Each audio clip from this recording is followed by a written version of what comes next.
The 18 Strong Podcast, episode number 84. See, the move I'm teaching, to be honest, is that I get them to smash the ball first. If you're a kid and you don't smash it, you're not going to be able to compete. I mean, that's probably not a true statement, but I'd like to believe that they should smash it first and then learn to control it. Welcome to the 18 Strong Podcast, where you get direct access to the world's greatest experts on training harder, practicing smarter, and playing better golf. Now, here's your host, Jeff Pellizzero. Hey, what's up? Welcome to the show. Hopefully everybody has settled down after Masters Week last week. Kind of a crazy one. I have to say that it did not turn out the way that I had anticipated. I'm sure many other people feel the same way. But a huge congratulations to Danny Willett. He played incredible on Sunday, played incredible the whole weekend. But I hope it's not overshadowed, by the fact that Jordan was leading and lost it on the back nine. I hope people recognize that Danny Willett came out and ended up playing incredibly to put himself in that position. And of course, Jordan is one of our favorites here at 18 Strong. And we know that he'll bounce back. He's got plenty of green jackets in the future. And as a 22-year-old man, he's already wise beyond his years. And I know that he's gonna react to this like a champion does. I know there's been some people talking about how him right after the round, whatever. But the kid is a class act, and he'll definitely bounce back. So if you missed last week on the 18 Strong Podcast, we had our special Masters, or what we like to call our Green Jacket edition last week, where I had the opportunity to talk with Zach Johnson and talk to him about the Masters, what it was like to win the Green Jacket back in 2007, and what it was like before that to play in his very first Masters, and then everything that goes along with being one of the champions, getting to go back to the champions dinner, and everything that it entails. We also talked about the claret jug. And he tells a great story about how he basically thinks he broke the claret jug or almost broke the claret jug. So if you didn't listen to that episode, go back to episode 83, the Green Jacket edition with Zach Johnson. Okay, on this week's episode, we've got a super special guest. He's the hottest golf instructor on social media these days, by far as I can see, with an Instagram following of over, I think, 20,000 followers. He's got tons of videos. And as one of his friends, a friend of the show here also, Andrew Fisher, Fish from Fish Fit Golf, described him as the Happy Gilmore of golf instructor. We've got George Gankas, betterwise known as GGSwingTips on Instagram and social media. And we got him on here talking about golf instruction and what he's doing with his players. He's works with some of the top juniors in the world, and he just brings a fresh feel to the world of golf instruction. Tons of personality. His videos are great, and some of his videos are even shot, out back by the pool in his backyard with hitting balls. You'll have to check out some of the videos. I can't even do it justice. George and I will kind of chat about a little bit of it. But we've got a great episode with George. It's fun to see somebody like this, a personality like this in golf, because sometimes, obviously, as you know, golf can be a little stuffy. It can be a little stiff. And so, it's like in Caddyshack, Al Servich, it kind of brings a little bit of life to the game, and we all love that character. So along with George's incredible knowledge and instruction that he brings, it's also just fun and fresh to see a personality in the game of golf. But before we bring George on the line, just have to say a quick thank you, as this episode is brought to you by Rad Roller and the guys over at Rad Roller. If you don't know what Rad Roller is, it's the home of the world's most advanced massage and release tools. So if you're still using the foam roller, the lacrosse ball, these things they're good. And we've talked a lot about soft tissue mobilization on the show. But what Rad Roller has done is taken it to the next level and design some products that are basically meant to fit the nooks and crannies of your body. They've got different densities of the different balls, and as they call them, rad rounds. So if you're a little more tender, you need a little more gentle touch, this will help out a little bit. And I found a huge benefit of using this both for myself and my clients, especially working on some of the smaller areas like the elbow, the foot, those kind of things. So if you want some more information or you want to get your hands on any of the Rad Roller products, go to radroller.com and use the code 18STRONG to get your 10% off. All right, let's wait no longer and let's get you some GG Swing Tips. George, welcome to the show. I'm super excited to have GGSwingTips on the air here. Thank you for having me, Jeff. I'm excited. Absolutely. So my buddy Fish gave me a shout not too long ago and said, hey, you got to get George on the line. You got to get GGSwingTips on the podcast. He's blowing it up on social media. And I have to say, I went on your Instagram and, I got hooked. I was just kind of watching video after video after video. And, a lot of them are of your players swinging, but a lot of them are just you giving tips in your backyard, on the range, all kinds of stuff. So you're just killing it, man. Thank you very much. I appreciate it. It's something that I didn't expect, to be honest. I was one of my tour players, Danny Wax, great guy. He played on the nationwide tour, and he just quit golf. He burned out, and he made me get it, to be honest. He made me get the count. He's like, you got so much trippy information and good information, you got to let it out. And I'm like, all right, no one's going to care what I think. And then eventually people did, I guess. So it's kind of humbling. It's kind of cool. I just didn't expect any of it. So it's been fun. Kind of mess around a little bit, and hopefully people are learning a little bit too. Well, that's what I love. It's you just seem like you're being yourself. You're having fun. The kids are having fun, and so I asked Fish. I'm like, all right, give me the scoop. Give me a little background. He's like, I don't know, man. I'll just call him the Happy Gilmore of golf instruction. Let's just put it that way. That's hilarious. Yeah, that's funny. Yeah, I love to have fun. My kids love fun. I guess you attract who you are. And my kids are clowns. I'm a clown. I like to have some fun, and I like players to get good on top of that. We get serious when we need to be serious, and when it's time to have some fun, we definitely do. All right, so speaking of fun, I always ask every guest that I have on the show, right out of the gate, are you more of a Caddyshack or Happy Gilmore fan? Oh, God. You know what? I love Happy Gilmore. It's awesome. But I love them both. I'd have to go if I had to choose. I'd have to go to Happy Gilmore. Nice. It's a tough pick. It is a tough pick. Those are the two best golf movies of all time. I bet it's close to 50 there, but I would say those are the two for sure. I bet it's close to 50-50 with the people we've had on the show here. Really? Oh yeah. It's kind of funny. A lot of the Euros, a lot of the people from over in Europe and Ireland and everything, they're all Happy Gilmore fans, and for whatever reason, really? Oh, for sure, it's no question.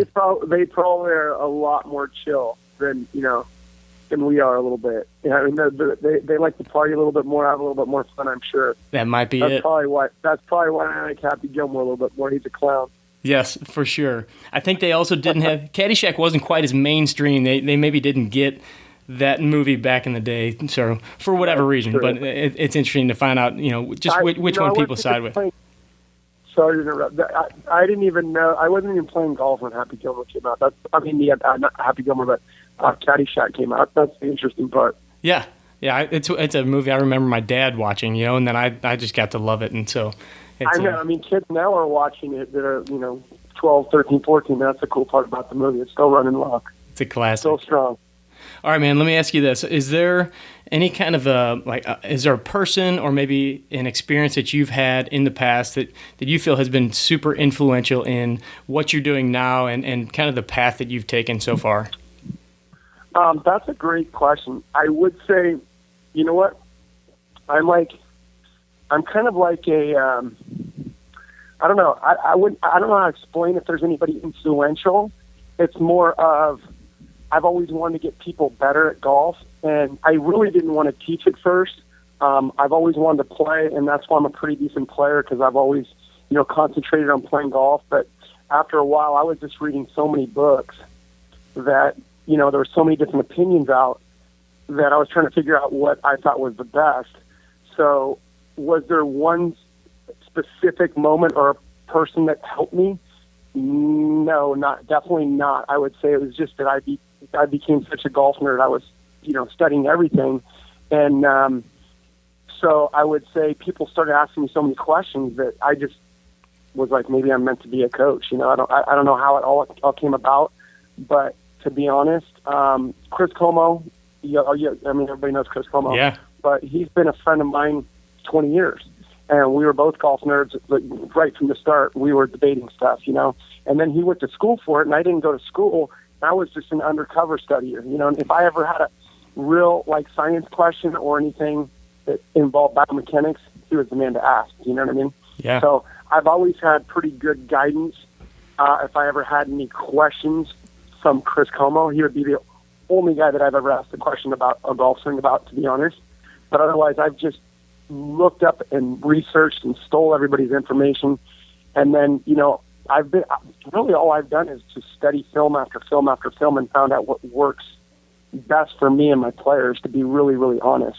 And everybody asks me if I have a simple model, and I don't even have a model. I have a bunch of models. It doesn't make sense. Yeah. I have a plane model. Like if you're looking at shaft plane or you're looking at body work, they're two different players. And they're like, well, why don't you use the same guy? I'm like, well, because I don't like his body work, but I like his, I like the way his hand path works or shaft works. And so it's kind of a trip the way I've gone off in a weird tangent, to be honest. Well, I think it makes a lot of sense too, and I'm going to ask you a couple specific questions in a bit, just about some of the things that I've seen on the videos and some of the things you're working with different players. But give us a little bit of background on you and your playing days, and kind of where you grew up, and then what brought you to the place that you are now.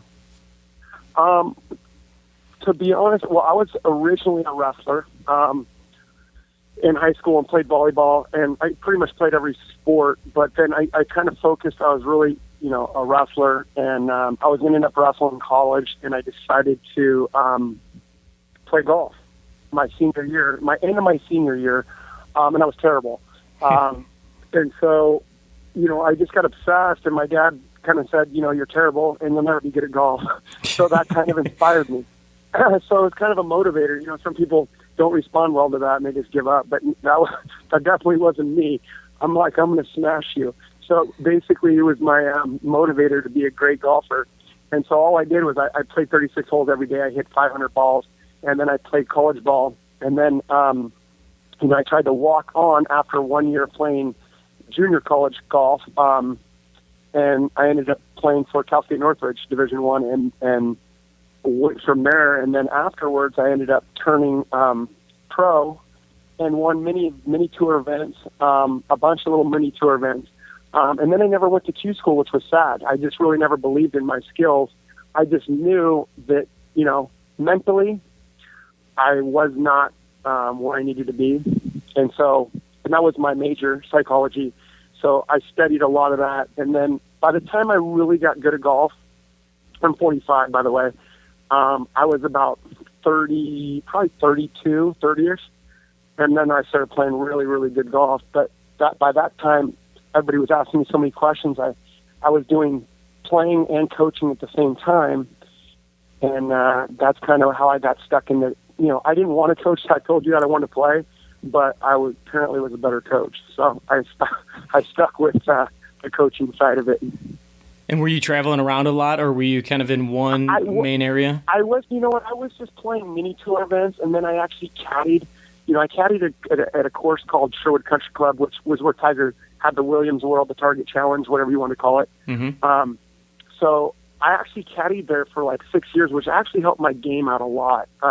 Reading greens, helping people, and the members were all cool. You know what I mean? They, I had chances to be sponsored and play golf, and I at the time, like I said, so many people asking me questions. I'm like, I'm just going to switch over to teaching, and so it started out really a lot faster than I thought, and people jumped on board, then they jumped off, and when you're starting in teaching, it's real fickle.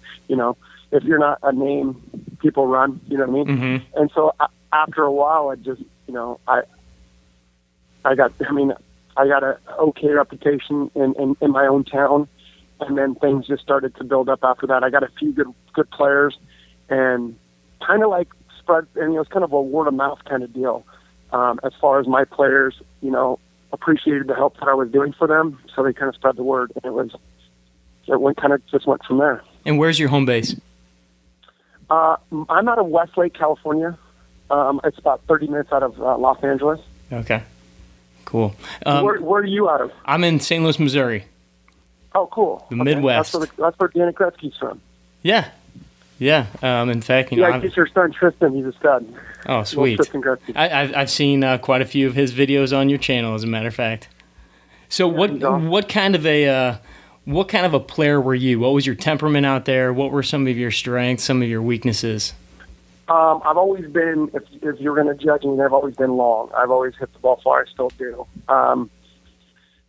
As far as my strengths, everything had their ups and downs. I mean, there's no weak part in my game.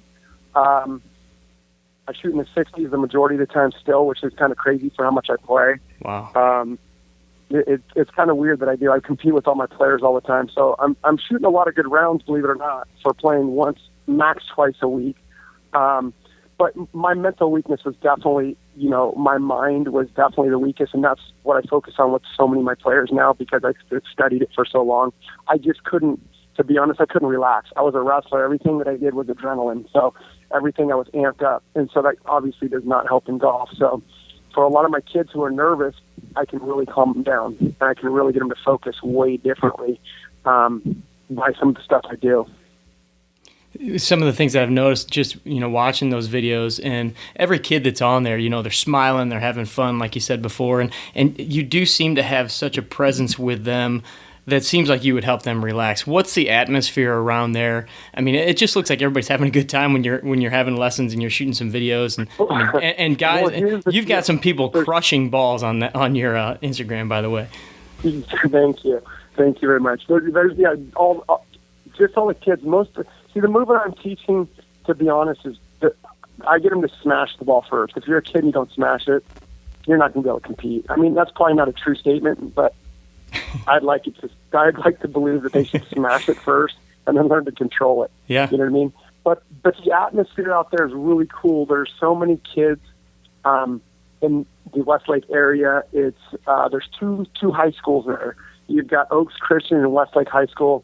And Westlake High School has won the California State Championship in high school golf the last 2 years, and that's a record. No one's ever done it 2 years in a row. And they have the same exact team again, so they're going to go for 3 this year, which should be pretty easy, considering 2 of the kids on the team are they're all my kids. They're all 6 of them. I don't teach the high school team, but I teach everyone, the top 6 players on the team. So the two top kids on the team are both top 10 in the country on AJGA or pool rankings, Matthew Wolf and Spencer Sussman, and they're on the same team, which is kind of cool, and I've been teaching those kids forever. Wow. Spencer since he was 11, and then Matthew Wolf, who just committed to Oklahoma State. Sweet. Yesterday, so it's kind of cool. But yeah, their team is just awesome. So there's 2 really good high school teams. So all the kids are out there every day, and it's like they play with each other. They're all buddies. They all compete. They all talk trash to each other, and it motivates them. And if there's anybody else that's having problems, I'll talk to one of the seniors or the juniors that are influential, who they trust, and they'll ask questions to them. It's always nice. Instead of me preaching to them all the time, I like to have these seniors and stuff help out other kids, take them on the course, because I'm not always available for that. Yeah, it seems so like they'll go out and let's help them. Having some of those, the older guys, or I've seen some people on your channel, some fairly big names out there, having fun out there too. And when the kids are around that atmosphere, we've got a couple of professional hockey players that come in our facility, and it's just neat to see them interact, and the kids really look up to that, and they get a sense of what it takes to make it to that next level. And it's cool to see those guys, the bigger guys, kind of reach down and give some guidance when somebody like you can't be there to give them every piece of instruction. I agree. I'm very, very fortunate to have these, all these kids that are such good friends around each other, working. And then, like, for instance, Spencer Sussman, who's a senior, going to UCLA, Tristan called me and said, "Hey, Spencer helped me out so much yesterday." He was telling me, on certain, I wasn't even thinking about back yardages and front yardages, whether it was a front pin or a back pin. And all I teach these kids is front pins, tuck right, tuck left, no crossing, no short sighting. So they're very aware of that. But he wasn't aware of the yardages as far as from the front green, which he's only 14, even though he's shooting under par right now. He was just, Spencer helped me so much out with my, my game strategy on the course, and it was nice. It was nice to hear that. That's so cool. That he took time out to help them. When you're working with the youngsters, and I'm sure, what's the youngest age that you're working with right now? That's a great question. I have a kid. His name's Jackson, and he is 9 years old, and he's on my Instagram. He hits the ball really, really good. He's 9, so I think that he is the youngest. I used to have a kid that was 8, that was probably my youngest when he started, and he's pretty good right now too. It's Danielle King and Alex King. I don't know if you know there, but Danielle King is on the LPGA tour, and his name's Chris Falk, and he's a little stud. But he started with me at 7 years old, and he's like 12 now. He's a little stud. So all these, it's really cool. I mean, I would like to work with it. I just have too many players that I have now. I have an assistant working under me who I'm trying to book up. You know, if I can't get everybody in, Sure. they're going to him, hopefully. What do you think is the trick working with some of the youngsters? You know, I mean, these days everything's so much about, you know, being specialized in this and special. And, you know, I mean, you see kids with swing instructors and trainers and mental coaches and all this stuff. And I got a feeling you might have a bit of a different take on how to approach the youngsters in the game. Well, I think that here's the deal. I don't send, none of them have specialists. I guess I'm their specialist for everything. You know what I mean? And that's kind of the way I like to do it. They all come to me for putting, and none of them have a putting coach. None of them have short game coaches. None of them have workout. The only one I send them to is a workout guy named Robert, who's great, and they all like him, and I like him. So I tell them what I want the players to work on, and they'll go in the gym and do weird kind of stuff that relates to the motion that I like. Okay, but besides that, do I think that they need all that stuff? Well, I don't think it's a bad thing, but I think that if I can do it, I don't think that they need to be spread out all over the place unless I don't have the time. Yeah. But as far as all the other stuff, how I would prepare them and the other stuff that I would do with them, like as far as what other kind of question would you be asking, like as far as like what they're doing, what they're like, their time as far as how to prepare and become the best they can be. Yeah. I mean, you kind of grew up. Obviously, you said you didn't play golf till later into high school. I didn't play till 17, 18. Yeah, but you wrestled. You played volleyball. So I see sometimes the trend of kids starting to specialize so early versus doing kind of what you did. I don't necessarily agree with that. I think here's the problem. I think that there's so many late bloomers that make it on tour, but there's so many kids training so young, and a lot of them get burned out, but some of them don't. You know what I mean? And there's, a couple of my kids that are really, really good burned out, and now they're coming back to it, and it's okay. You know what I mean? They all have scholarships and all the rest. But I think when they're working that hard that young, sometimes they're going to get burned out. It's just kind of normal. So I would rather see them play other sports first because, their eye-hand coordination is better, their speed, their endurance is better, and they're more of an athlete, you know what I mean? And if they're only playing golf, they're not playing team sports, it's just, I think it's almost mandatory that you do like other things. I shouldn't say mandatory, but I do think that it's definitely helpful to be a well-rounded athlete because most of the best players in the world are really well-rounded athletes now. I would tend to fall on the same side of the fence as you on that debate, just because you're right. I mean, it gives your body that much more to potential. Strength, power, speed, everything that comes with stuff. You learn to use the ground. I mean, that's the thing. If people ask me how I learned to create so much speed, was it natural? I'm like, well, I've been picking people up and trying to slam them when I was wrestling my whole life. I definitely know how to leverage the ground and I get beat up. You know what I mean? So that completely helped me. I was playing volleyball. All I did was jump. I tried to jump off the earth. So if anybody understands anything about golf, they understand that to create speed, you got to be able to use the ground. You know what I mean? And if you're not using the ground and you're trying to use your arms to create speed, you definitely are not going to be hitting the ball very far. Yeah, let's talk about I don't care how strong you are. Let's talk about the leg action a little bit, because that seems to be a big common thread in a lot of your videos and your instruction. What are some of the things that you see people doing wrong when they're trying to gain speed and hit a ball further versus, what you're trying to teach them? Here's the first thing. I always like to make this clear that, my way is not the only way to do it. Obviously, I see a lot of guys on tour don't do it my way.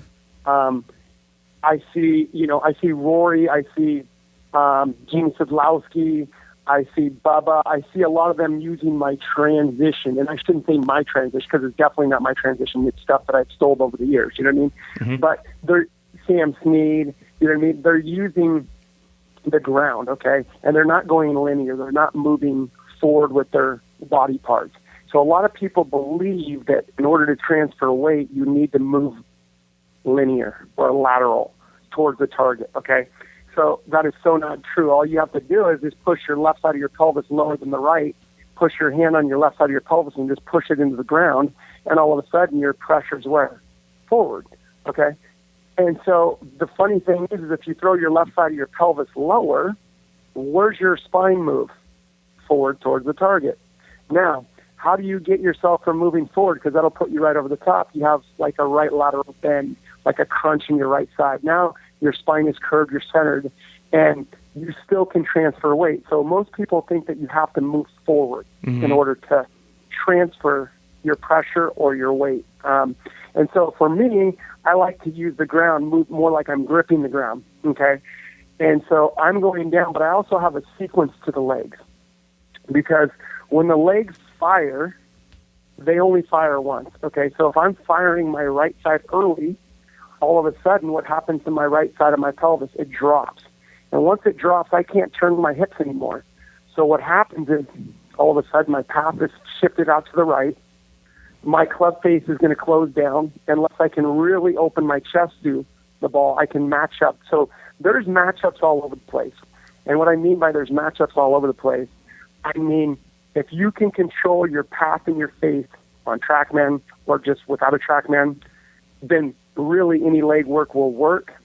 But sequencing the legs the way they work and using the ground the most powerful way you can is what I try and do with my players, if that makes sense. Yeah. I'm trying to really use the ground, and I'm trying to actually sequence out their legs. So the left leg will really go external as the right leg goes into flexion. And then now that left leg's fully gone around external where the left kneecap would point at the target like 9 o'clock, and the right knee would be just going into flexion, basically meaning it's bending, if people don't know what flexion means. Flexion's bending the knees, extension, straightening the knees. External would be just like riding a horse on both knees, and internal would be like going knee knocked, okay? So if I explained it again, I'd like to see the left leg go fully around external, and I'd like to see the right knee go into flexion, and I'd like to see the pelvis stay really level till when the shaft's about parallel to the ground. And once you get there, I have degrees that I use for my players to make sure that they're in certain positions. So when the shaft's parallel to the ground, I like the hips open about 30. And then from there, I can fire the right hip through and the left can go backwards. Okay? Mm-hmm. So what that's doing is that's creating no stall. And when I say a stall, people go, what's a stall? The body's not slowing down and the club head's not releasing without any control of the club face going through the impact area. Gotcha. So for some people, it's really hard to explain over the phone without seeing a visual. But in a nutshell, I'm trying to get the max power with the most control of the club face through impact. Yeah, I'll definitely put up. I'm going to put up some of the videos in the show notes for this episode. So, some of the ones from your... Yeah, and everybody thinks it's super weird when they first started. They're like, everybody looks at it and you go, what are you doing? Well, then they watch my guys hit it and they go, whoa, that's a trip. Well, I think that's what sucks you into your page too. Because the first time I saw it, I was like, "Whoa, what are they doing?" And then I saw some guys hitting it, and then I saw some of your backyard videos, which I think are the best. And then I have we've got a hitting bay at our gym, and I was just kind of messing around hitting some balls, and I was like, man, there's something to this. And but yeah, you just kind of get sucked in, you start watching. So I do encourage you guys that are listening, check out GGSwingTips on Instagram and look at the different videos, because you'll get a definite feel for what he's talking about here in the left leg action, hip, and the right leg, and you'll get a great visual, and you'll see different drills that he's doing with the younger players, the older players, and they've all got different swings too. So you'll see how he adapts it for different people. So George, yeah, they have different back swings. They have, I'm not really a systematic coach. I teach everybody really differently. But what I do really have in common is their bottom, from hip high to hip high on the other side. I really have a very similar look for all my players, but as far as their backswings, they're all different for sure. You know what I mean?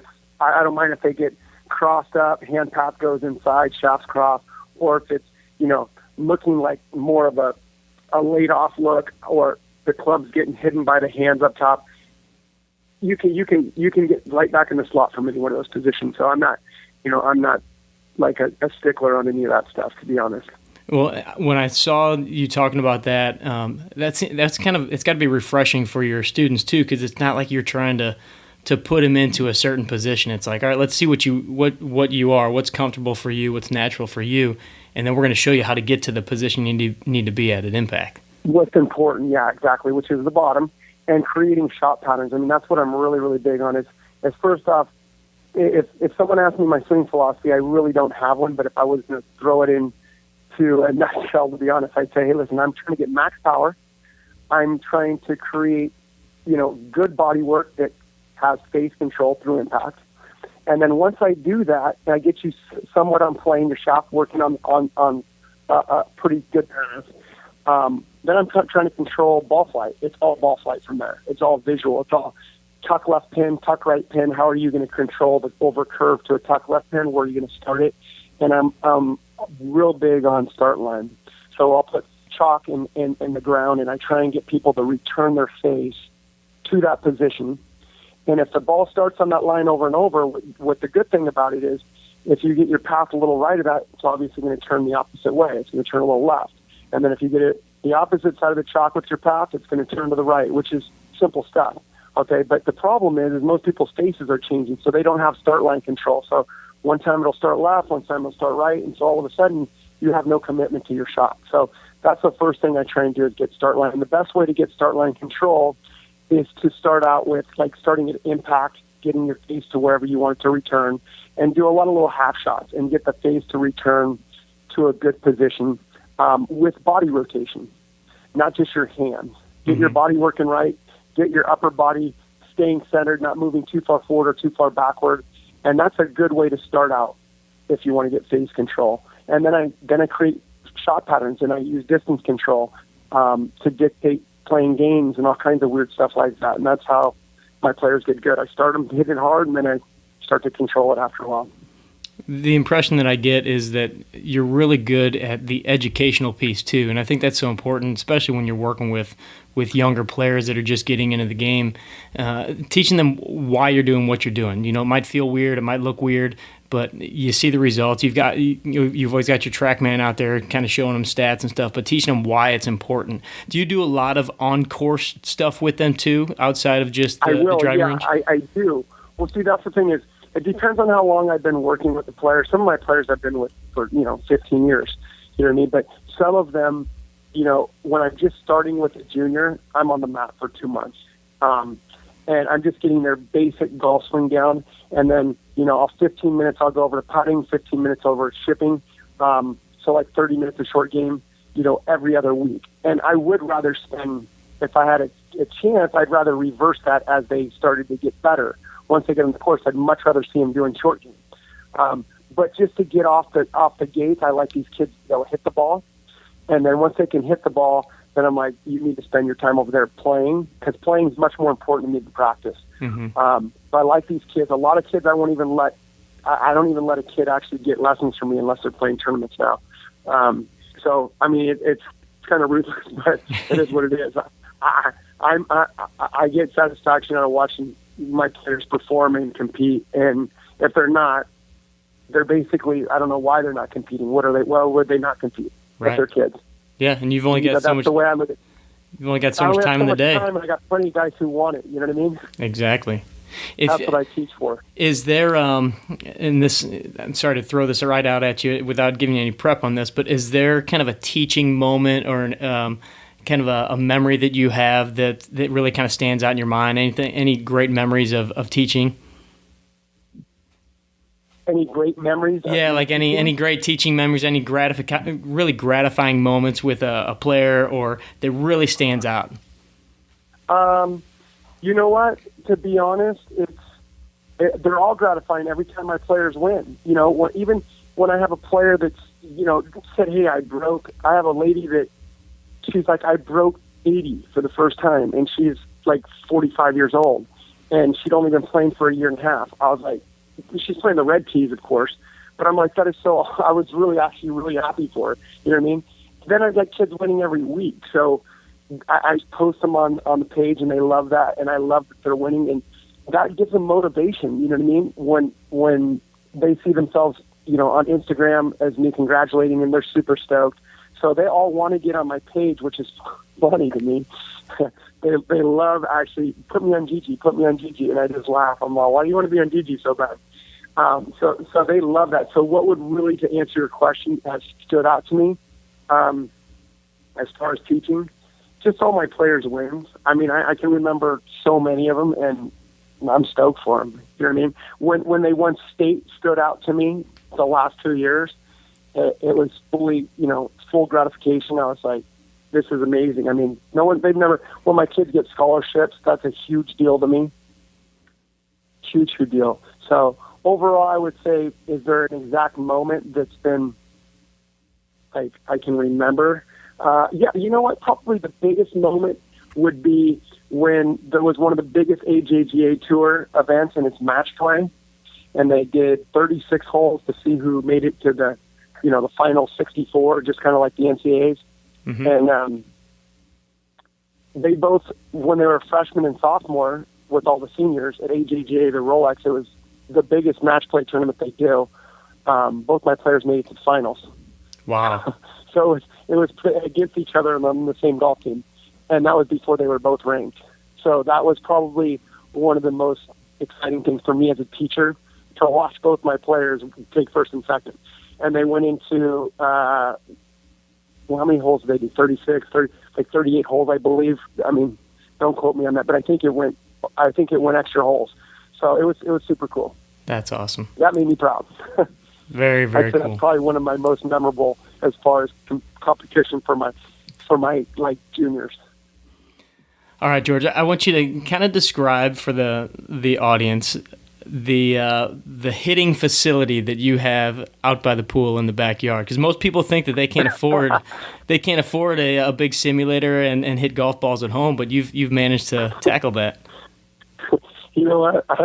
I've been in trouble since I used to live with my parents back in the day when I was a kid. When I first started when I was 17, 18, that I used to hit, when I very first started, I'd take wiffle balls and I'd hit them into the curtain, and I'd wreck the carpet. So I've wrecked lots of carpets over the years. But what I ended up doing is I just got a little, $20 mat in the backyard. I could get one for free at my range. They've got a million of them, but I just bought a little mat, and I put up a chair, and I laid a towel over it, and I just got like the Nerf balls, the Nerf wiffle balls. Yeah. And I just get repetition because I don't get to practice. Because as soon as I have a break, which I hardly ever do on the range, I usually work from like 8 to 8 every day.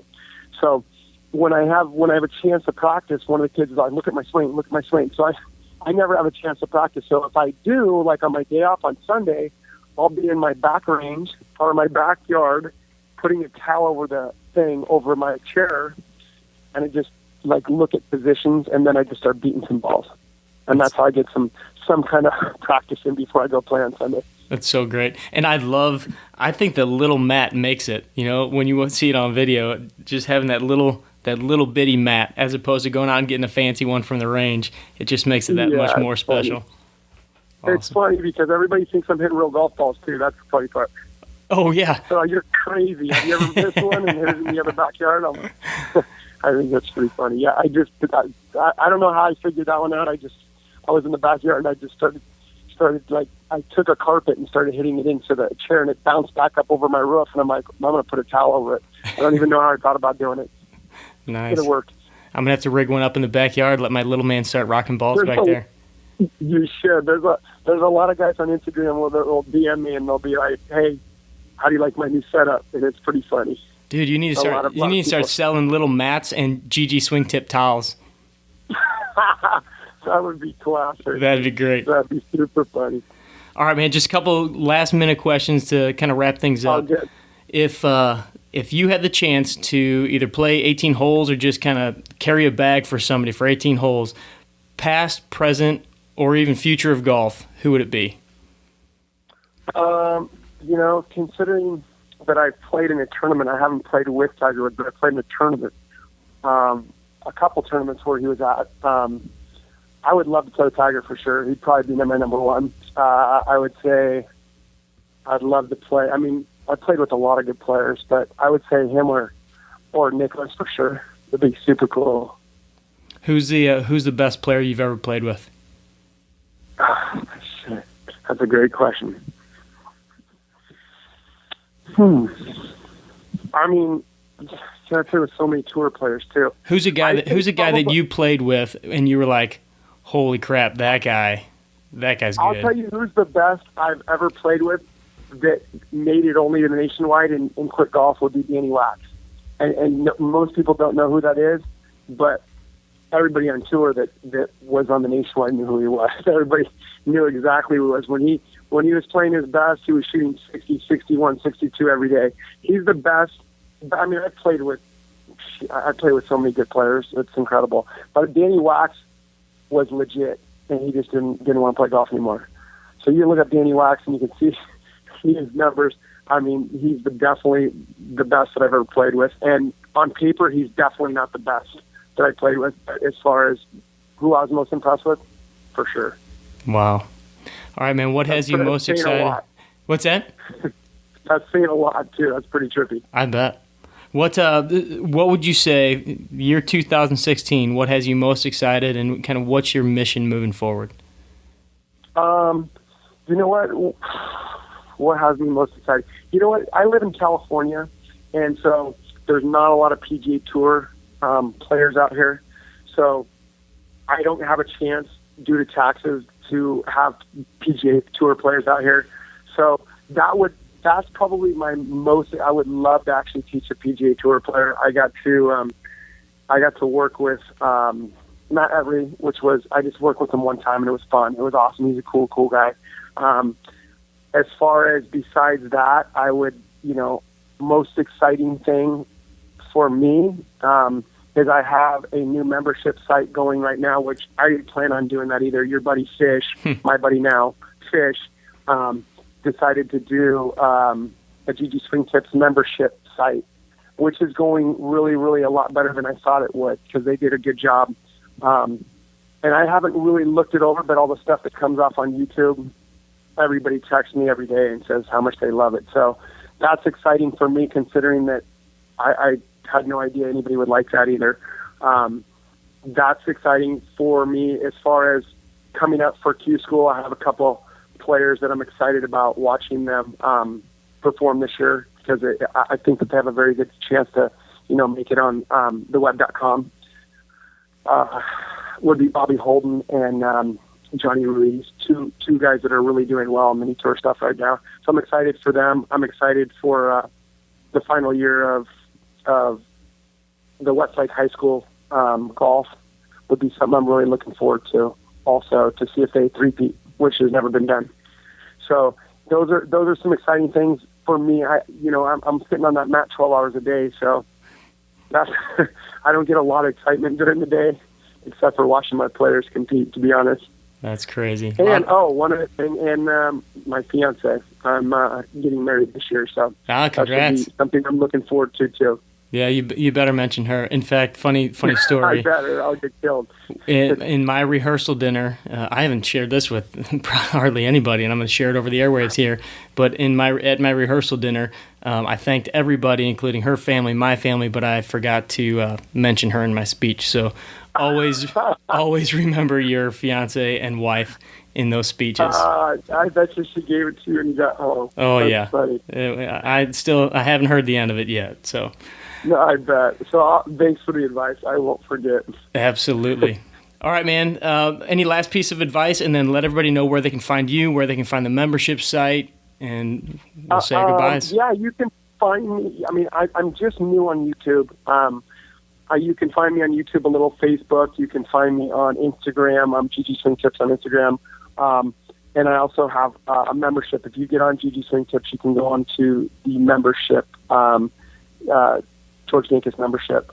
And they put a lot of time into it, and it's very informal. It will definitely help your game at any level. So I promise you that. So it's definitely worth looking at. If not, you can check out my YouTube stuff, and hopefully you guys can learn some stuff, and hopefully it helps out. I'll have all that stuff linked up in the show notes for everybody to go check out. Links to the I really appreciate membership. That. That's really nice of you. Absolutely, man. And yeah, everybody out there, I encourage you go check out the Instagram channel first. You can get watch all the videos, and you'll get hooked just like I did. George, thanks for taking the time, man. I really appreciate it. I know you're working like a dog out there, but you're doing awesome things. You're crushing social media, and keep it up, man. Hey, thank you so much for having me. I really appreciate it. If I can do anything for you, let me know, and look forward to talking to you in the future for sure. So give me a holler anytime you need me for sure. Will do. And thank all you guys for the support. Okay, so your next piece of homework is to get on your phone, get on your computer, and go check out Instagram and look up GGSwingTips. I guarantee you're going to sit there for, I think I sat at my computer for probably a half hour one day just watching all the different videos, watching him take some of these kids through their instruction, and just some of his videos in the backyard are incredible. So head over to Instagram, check out GGSwingTips or his YouTube channel. And also, as George mentioned, his membership site is now available. It's up and running. It's GGSwingTips.com. And George was kind enough to give us an 18-strong code. So if for all the members of our listeners of the podcast, you can go to GGSwingTips.com and get access to the membership site and get $60 off of the regular price just by using the code 18strong. And you can go in there. There's all kinds of videos. It lays out, his philosophies. It's really a great back-end site, and there's tons of information. And I know they're building out a lot more to the website as well. So tons of great information there. And then once again, just thanks to our sponsors, Rad Roller, for the show. Go to radroller.com, use the code 18strong there. Basically, we're trying to get you deals on everything here at 18strong. So whatever website you go to, try popping in the code 18strong, and we'll see if it works. But no, seriously, thanks to George, thanks to Rad Roller, thanks to everybody, all of you supporting the podcast. Don't forget, you can get all the information on this episode. Go to 18strong.com, just search for George, and you can also browse around the site. We've got tons of information, videos, just 18strong.com. Go over there, check us out. As always, thanks for being here. Train hard, practice smart, play better golf. Thanks for listening to the 18 Strong podcast at www.18strong.com. And remember, train hard, practice smart, and play better golf.